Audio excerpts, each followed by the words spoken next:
Hello everyone! Happy Thursday! Ngayon magluluto po tayo ng Adidas na may konting laman. Ayan po, ugasan po muna natin ang ating Adidas.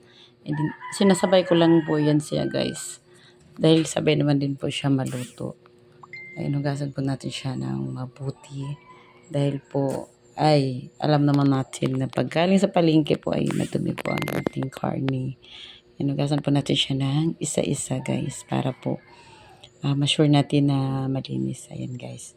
And then i-drain na po natin yan pagkatapos niyan. And then magre-ready na po tayo ng bawang sibuyas.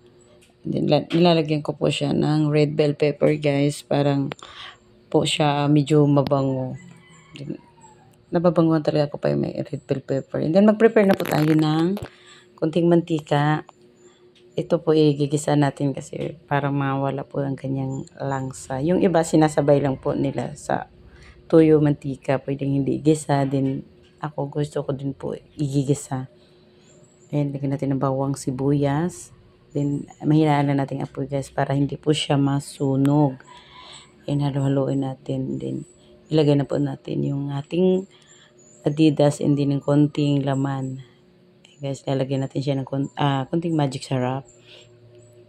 And then, lalagyan na din natin siya ng paminta. And guys, konti lang kasi ayaw ng mga batang maanghang.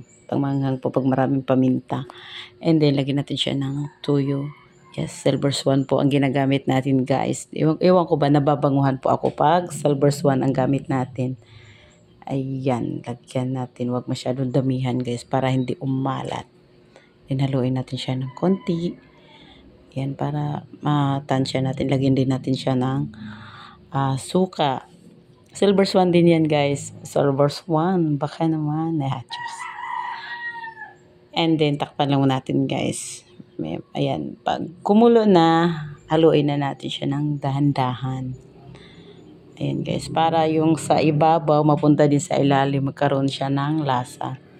And guys, kulo na siya guys. Halo-haloin lang natin siya ng bahadya. Then lagyan natin siya ng red bell pepper. Malapit na yan siya magluto guys. Yan, medyo malambot na po siya. Yung mga bata kasi mahilig sa Adidas. Kaya konti lang yung laman nilagay ko. Ayan. Ayan. Ready to serve na po yan guys.